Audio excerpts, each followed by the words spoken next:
இந்த வேத புத்தகத்தை விட்டா இங்கிட்ட திரும்ப மாட்டேன், அங்கிட்ட திரும்ப மாட்டேன். வேத புத்தகம் அவ்வளவுதான். இதிலே ஓட வைத்திருக்கிறாங்க. எழுப்புதலுக்கு இங்க இருந்துதான் அநேக வேத பகுதியை எடுத்து கொடுத்திருக்கிறாங்க. ஆமா, வேற எங்க இருந்து எடுத்து கொடுக்கல. நான் எடுத்து பிரசங்கிக்கவும் ஆயத்தம் கிடையாது. இப்போ உங்களோடு கூட இந்த பிரசங்கத்தை நிறைவேற்றி கொண்டிருக்கிறேன் அப்படின்னா எதுவும் ஆயத்தப்பட்டு வரல. தேவன் என்னோடு கூட இருந்து நிறைவேற்றுகிற பிரசங்கம் அவ்வளவுதான். என்னுடைய பகுதியில இதெல்லாம் தீர்க்க தரிசன டைரிகள், அவ்வளவுதான். இதுவும் அதோடைய பகுதியில் உள்ளது. இங்க பார்த்தா அங்க பார்த்தே கிடையாது. இந்த வேலையில் ஆண்டவர் என்னோடு இருந்து எதை பேசுகிறாங்களோ அதுதான். தேவ பிள்ளைய சத்தியத்தை குறித்து சாட்சி கொடுக்கணும். அப்ப இன்னைக்கு நம்ம என்ன செய்யணும் அப்படின்னா, நம்ம பரிசுத்த ஆவியினால ஒரு விசுவாசி அபிஷேகம் பண்ணப்பட்டு இருக்கணும். அப்ப ஏதோ ஒரு ஊழியம் பார்க்கிறேன், வந்த உடனே தூக்கி ஞானஸ்தானம், இதெல்லாம் ஆகாதுங்க. உடனே அப்போஸ்தலர் நடவடிக்கைகளை போயிருவோம் இல்லையா? ஆமா, கொர்நேலிய வீட்டுக்கு ஆண்டவர் சொன்னாருங்க, பேதுருவ சொன்னாங்க, ஆவியானவர் நடத்தினாங்க, போனாங்க, சுவிசேஷத்தை சொன்னாங்க, அங்க ஞானஸ்தானம் கொடுத்தாங்க. சரியா? தேவன் சொன்னாங்க.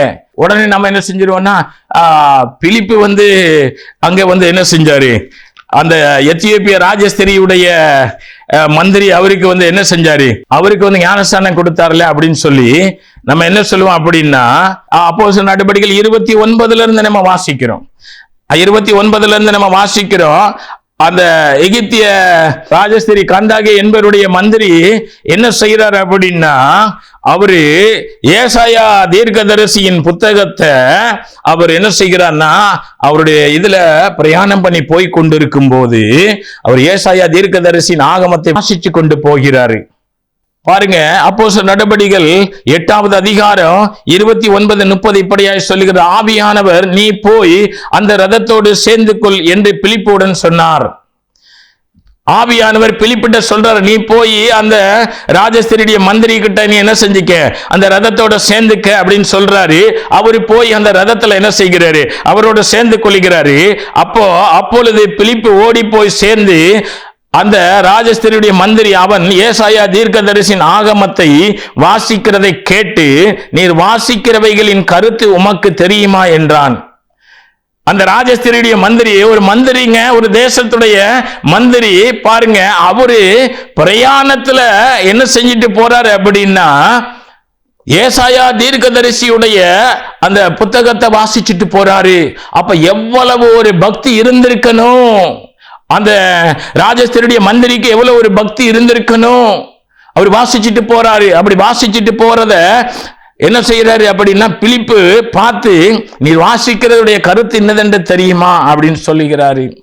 ஆமா, அவன் வாசித்த வேத வாக்கியம் என்னவென்றால், அதாவது ஏசாயா தீர்க்கதரிசியின் புத்தகம் 53வது அதிகாரம் 7-8வது வசனத்துல அவன் வாசித்த வேத வாக்கியம் என்னவென்றால், அவர் ஒரு ஆட்டை போல அடிக்கப்படுகிறதற்கு கொண்டு போகப்பட்டார். மயிர் கத்தரிக்கிறவனுக்கு முன்பாக சத்தமிடாது இருக்கிற ஆட்டை போல அவர் தமது வாயை திறவாதிருந்தார். இந்த பகுதி அவர் வாசிச்சுட்டு போனாரு. அத பிலிப்பு என்ன செய்தாரு, விலக்கி கொடுத்தாரு.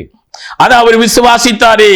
தண்ணீர் இருக்கு, ஞானஸ்தானம் பெறுகிற, ஏற்கனவே நான் சொன்னேன்ல, சங்கீதம் 4:3 படி பக்தியுடனே கருத்தை தமக்காக தெரிந்து கொண்டார் அப்படிங்கிற பகுதியில் இங்க பாருங்க, அவர் எப்படி போறாரு, பிரயாணத்துல வேத புத்தகம், அதாவது என்ன செய்யறாரு, ஏசாயா புத்தகத்தை வாசிச்சுட்டு போறாரு இல்லையா?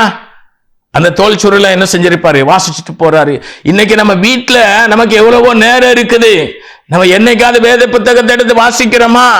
ஆனா பக்கத்துல கிடக்கிற கல்கண்டும் கல்கியும் என்னெல்லாம் தெரியாதுங்க. என்னெல்லாம் வாசிக்கிறீங்க எனக்கு தெரியாதுங்க. உலகம் நமக்கு சம்பந்தம் கிடையாதுங்க. ஏதோ வாழ்ற இன்னைக்கு இந்த ஆத்மா, இந்த சரீரத்தை விட்டு இந்த ஆவி ஆத்மா பிரிஞ்ச பரலோகம் போகணும் அப்படிங்கிற ஒரே வாஞ்சை, அவ்வளவுதான். இந்த உலகத்துல எல்லாம் மாய. பிரசங்கி தெளிவா சொல்றாரு, வானத்துக்கு கீழே பூமிக்கு மேல எல்லாம் மாய மாய மாய. அவர் பட்ட பிரயாசம் எல்லாம் மாய அப்படிங்கிறத இந்த வேத புத்தகத்தின் மூலமா என்னுடைய வாலிப நாட்கள்லயே இந்த உலகத்துல எல்லாம் மாய அப்படிங்கிறத அன்னைக்கே உணர்ந்தனால தான் சுகபோக வாழ்க்கையை வெறுத்து கர்த்தருக்காக ஆவியில மாத்திரம், அதாவது வெளியில அல்ல, ஆவியிலையும் எளிமையாய் வாழ்கிறதை கற்றுக்கொண்டு வேத வாக்கியம், வேதத்தினுடைய எழுதப்பட்ட சத்தியமும் தேவ ஆவியானவர் நடத்துகிற அந்த நடத்துதலுக்குள்ள போகும்படியாக என்னை ஆவியானவர் நடத்தி வந்தாங்க. அப்ப தேவ பிள்ளையே, எதுக்காக இந்த காரியத்தை எல்லாம் பேச வைக்கிறாங்க அப்படின்னா, எழுப்புதல் சும்மாலாம் வராதுங்க. இன்னைக்கு எழுப்புதலை பாலாக்குறது யாரு அப்படின்னா, இன்னைக்கு உள்ள அதாவது ஊழியர்கள், தெரிந்து கொள்ளப்பட்டவர்களுக்கே யாரு கள்ள ஊழியர்னு தெரியல. இந்த ஷார்ட் ரூட்ல பணம் சம்பாதிச்சான்னு சொன்னேன் இல்லையா?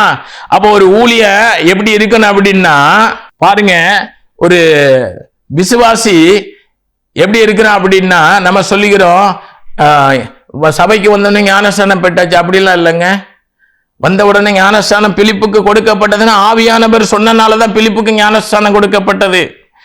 இங்க கொர்நேலியுவுக்கு என்ன செய்யறாங்க? 10வது அதிகாரத்துல சொல்லப்படுகிறது இல்லையா? ஆமா, 10வது அதிகாரத்துல கொர்நேலியுவிட்ட போறதுக்கு பேதுருட்ட என்ன செய்யறாங்க? சொல்லிக்கிறாங்க. அப்போ இது இங்க 10வது அதிகாரத்துல நான் பார்க்கிறோம், இங்க என்ன அப்படின்னா, இந்த கொர்நேலியுடைய வீட்டுக்கு அங்க என்ன செய்யறாங்க அப்படின்னா, அவங்களுக்கு உடனே ஞானஸ்தானம் கொடுத்தாங்கன்னா அவங்க பரிசுத்த ஆவியினால் என்ன செய்யறாங்க? ஞானஸ்தானம் பெற்றுக் கொள்கிறாங்க. சரியா? எதனால? பரிசுத்த ஆவியினால. புறஜாதிகள் மேல பரிசுத்த ஆவியானவர் என்ன செய்யப்படுகிறாங்க? ஊட்டப்படுகிறாங்க. ஊட்டப்பட்டு நம்ம வாசிக்கிற 10:47-48 அப்பொழுது பேதுரு, நம்மை போல பரிசுத்த ஆவியை பெற்ற இவர்கள் ஞானஸ்தானம் பெறாதபடிக்கு எவனாகிலும் தண்ணீருக்கு விலகலாமா என்று சொல்லி கர்த்தருடைய நாமத்தினாலே அவர்களுக்கு ஞானஸ்தானம் கொடுக்கும்படி கட்டளையிட்டான். அப்பொழுது சில காலம் அங்க தங்கும்படி அவனை வேண்டிக் கொண்டார்கள். அப்ப இதெல்லாம் பேதுரு அங்க போய் என்ன செய்கிறாரு? விலைக்கு சொல்லி இதெல்லாம் சொல்லும்போது அவர்கள் அதை கேட்டு கொண்டு இருக்கும் போதே பரிசுத்த ஆவியினால் அவர்கள் என்ன செய்யப்பட்டாங்க?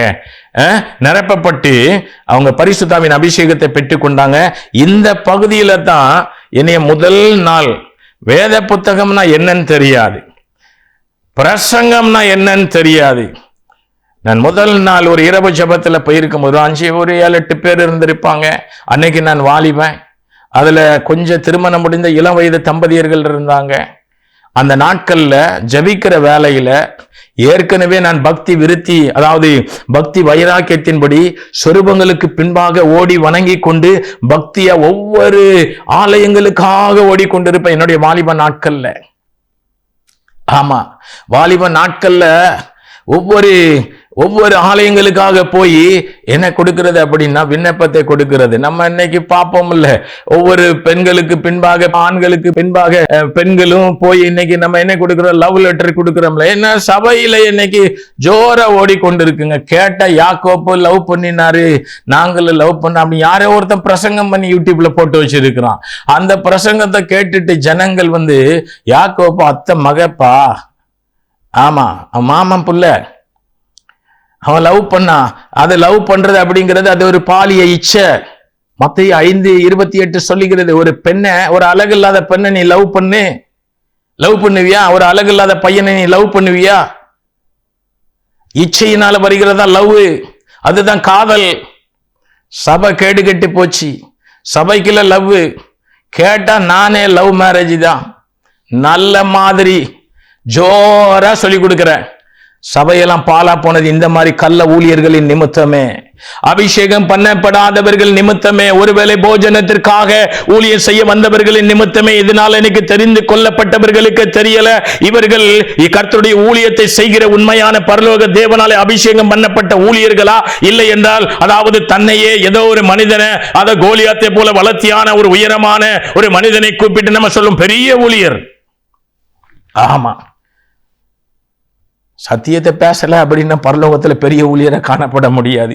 சத்தியத்தை குறித்து இங்க சத்தியத்தை வைராக்கியமாய் சத்தியத்தை குறித்து பேசுகிறது மாத்திரமல்ல, சத்தியத்தின்படி வாழ்ந்தா தான் பரலோகம். நான் உங்களை ஏமாத்தலாம், நீங்க என்னை ஏமாத்தலாம், ஆனா பரலோகத்தை ஒருவரால ஏமாத்த முடியாது.